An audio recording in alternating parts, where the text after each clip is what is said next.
This is a portal gun. If you've played a Portal before, you may recognize it as the portal gun from Chamber 2.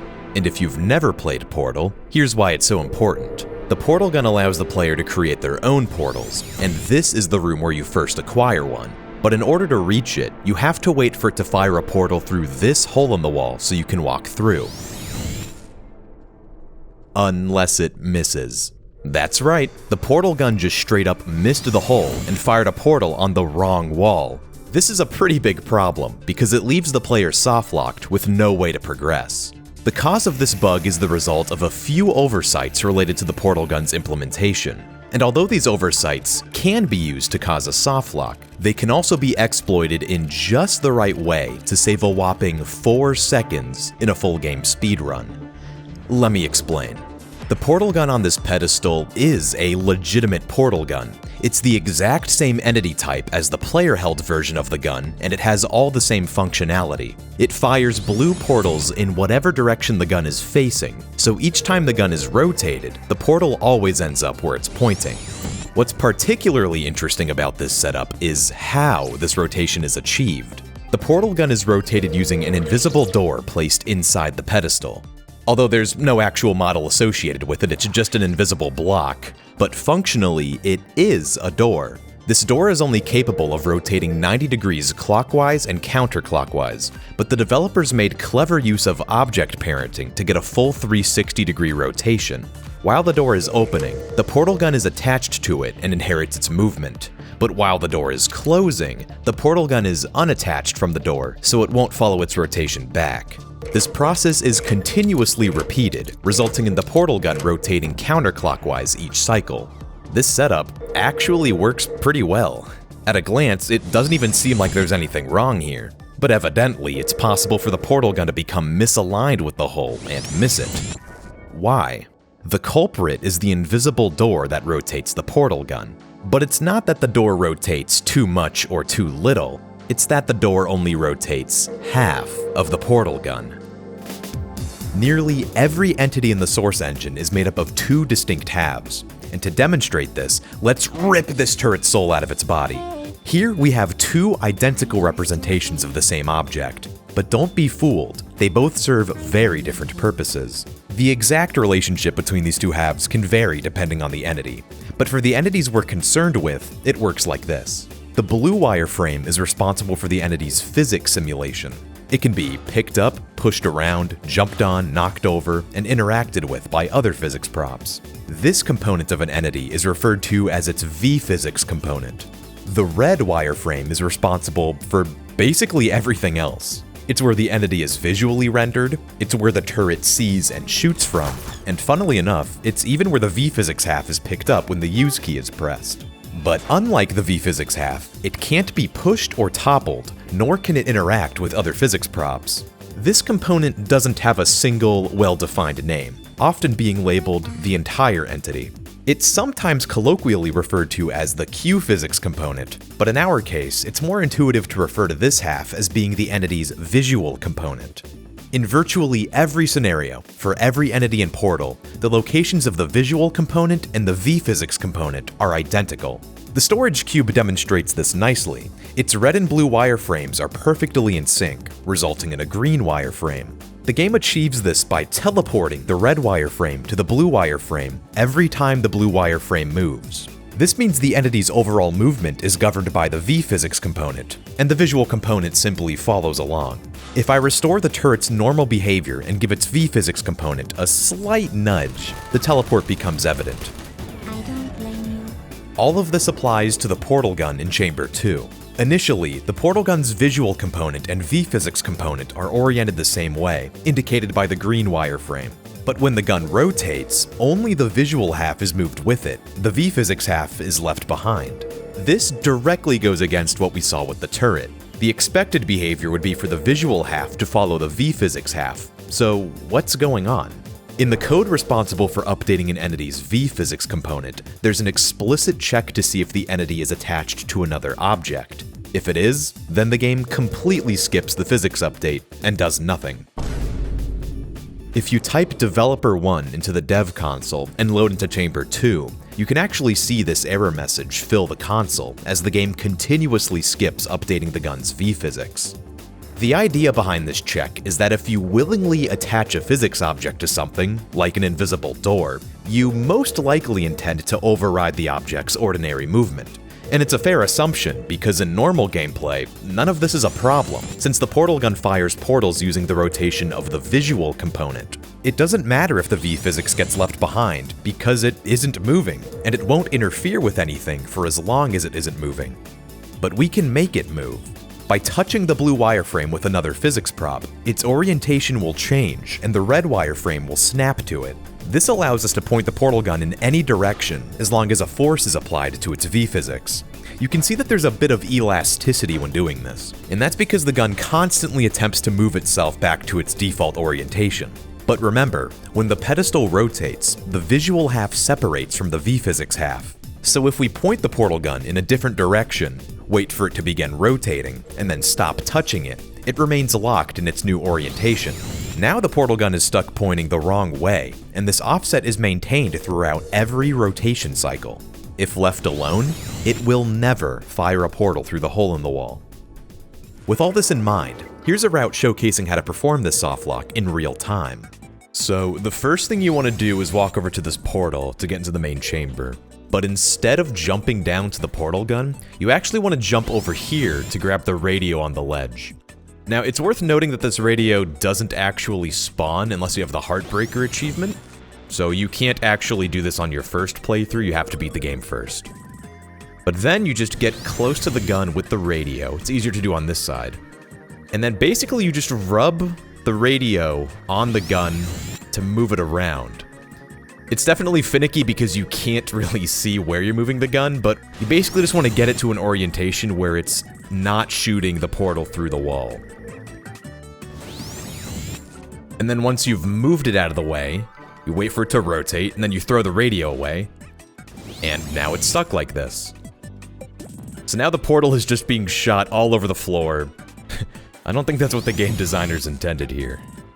And then you just walk through one of these blue portals, jump back over the ledge, and then you're just completely soft-locked, because now there's no way for this portal gun to shoot a portal through the hole and let you out. Now, without the use of glitches, there's actually no way to get over this ledge, so literally your only option at this point is to quit and load a save.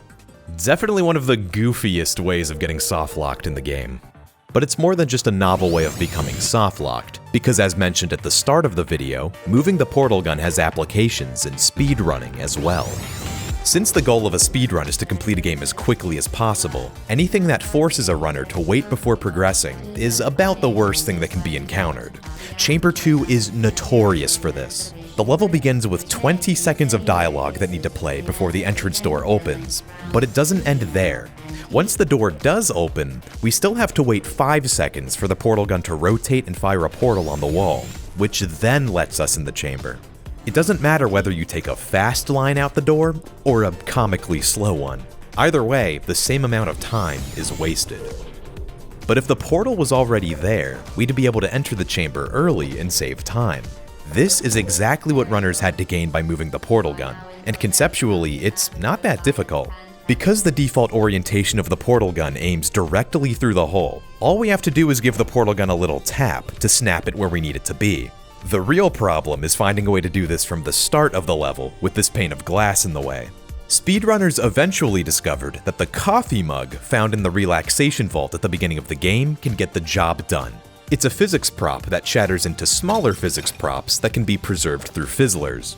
After bringing one of these pieces into Chamber 2, it's possible to squeeze it through the glass and throw it at the portal gun. Time saved. The mug shard collides with the portal gun's V-physics model, which teleports the visual model and fires a portal through the hole early. This trick ended up being named Mariah Carey. I don't know why, feel free to debate the reason in the comments, but what I do know is that there's one more loose end to tie up. In my video covering every softlock in Portal, I said that there's no method of softlocking on Chamber 2. But clearly there is, so what gives? Well, at the beginning of that video, I made it a personal rule to disallow the use of glitches when trying to cause a softlock. But what is a glitch? It sounds like a silly question with an obvious answer, but the categorization for what is and is not a glitch gets pretty subjective. For instance, which of these tricks do you think is a glitch, and which ones do you think aren't? Ready? Jamming a door with a physics prop to get it stuck. Walking into this trapdoor to force it open early. Firing a portal under the door in Chamber 9. Uncrouching above a floor portal to fall through it in a single tick. Firing a portal through this delivery tube in Chamber 19. Replacing a floor portal as you pass through it to gain extra height. Out of these 6 examples, only the Chamber 9 door portal is considered a glitch. Everything else is allowed in a glitchless run. The glitchless category is infamous for its inconsistencies. Damaging a glass window with a sentry turret instead of a rocket turret? Not a glitch. Damaging GLaDOS with a sentry turret instead of a rocket turret? Well, that's a glitch, obviously. Even the example shown earlier of firing a portal through the tube on Chamber 19 is incredibly controversial. When the rules for the glitchless category were first being established in 2013, a community vote was held to determine what should and shouldn't be allowed.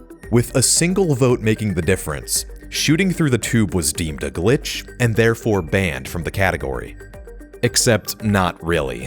While it's true that pipe shot wasn't allowed in glitchless initially, there were a few runs using the glitch that slipped through verification.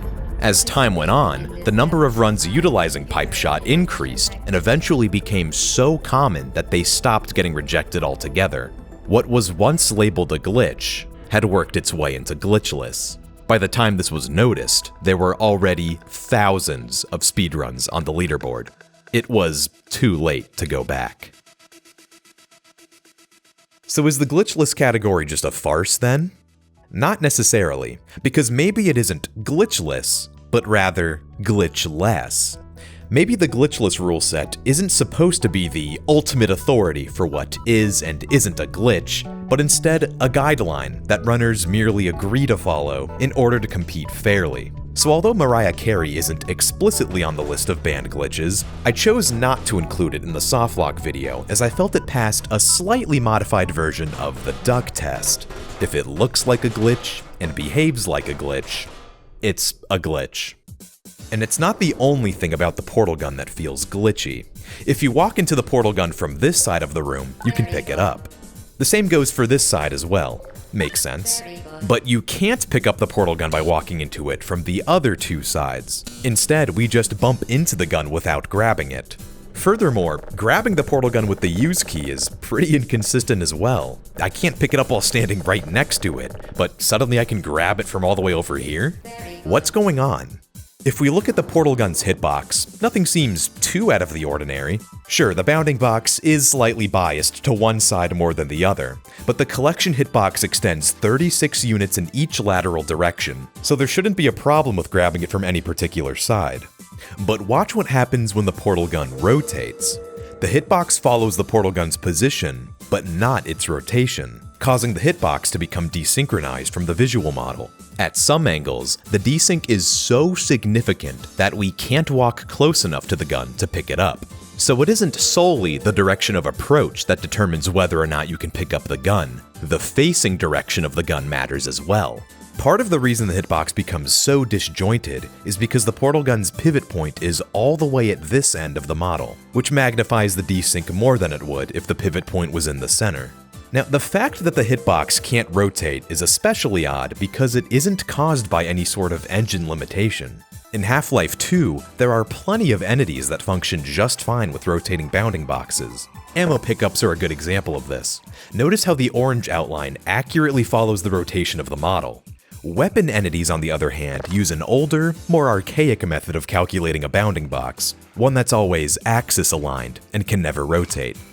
This quirk persisted over the years and eventually made its way into Portal, where it ends up being a minor nuisance when trying to pick up the portal gun quickly.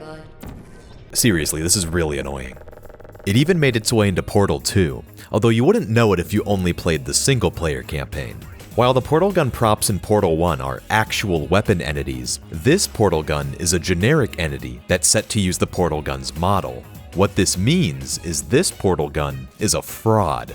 It doesn't have any portal-related capabilities. Collecting the gun is faked using a trigger that, when touched, deletes the fake portal gun and gives the player a real portal gun using a console command. If the developers decided to use the actual weapon entity instead of the fake prop, this is what it would look like. Firstly, yes, it is really small. But secondly, the collection hitbox is completely disjointed from the model.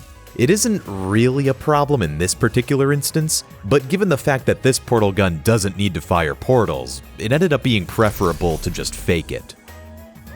The same cannot be said for the co-op campaign, however, because the portal guns found in the calibration course do fire portals. But these portal guns are also fake props, so how is this done? Well, if we look closely, there's actually an invisible, real portal gun that's responsible for creating the portals. The fake portal gun is used for the sole purpose of having a larger model for the player to see. And instead of rotating the portal guns using an invisible door, these portal guns are rotated using an invisible tank. But just like the invisible door, it's really just a block with no model. The reason these portal guns are driven by a tank is that tank entities provide full rotational freedom. With a rotating door, portals can only be fired along the plane of rotation, but with a tank, portals can be shot in any direction. Because this setup uses a real portal gun, we see the same hitbox problem as before, where it doesn't accurately follow the visual model.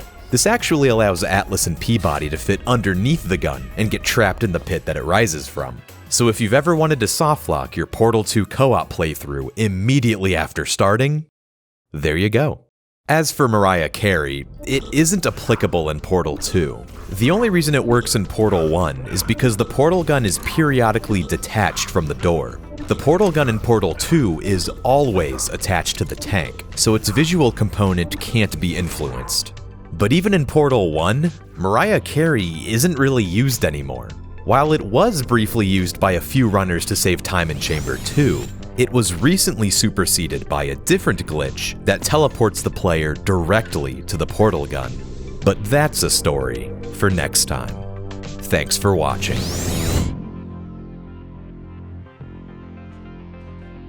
Okay, but seriously, why is it called Mariah Carey? I'm sure it's more stylish than calling it Cup Cycle Skip or something, but there's literally no relation here.